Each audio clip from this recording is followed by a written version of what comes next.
Hello guys, may buntag. This is Kuya Anes Caligula. Karon di off na ako as a professional safety guard. So ni ami karon na ni suro ini sa Pahara no, diri sa Second Bridge. No mao ni ang ubos sa Second Bridge. Mao ni siya ang Pahara guys. So pwede ta mga diri manuro ta diri.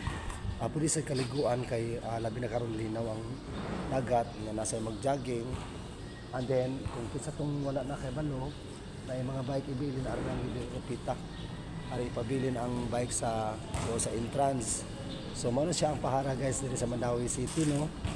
So nilit kay kasuruyan, bugnaw kay hangin, dagat. No mao ni ang Second Bridge. No, Second Bridge. Mandawi to Lapu-Lapu. So mao ni ang Pahara. Mao ni ako ang ulitaw no, ko yung duha karon kami na nakabalik diri. Kanya mag-adventure ni mag-fishing. So yun lang ko to guys no, lumabas nga higala si Kuya Ani Ascali Aguila once again sa itong mga taga Mandawi, Cebu City, Gramo Marik Pahara. So mao ni siya ang Pahara ugo sa Second Bridge no, na yung jogging diri, exercise no. Mao ni siya guys. So good morning and God bless to everyone.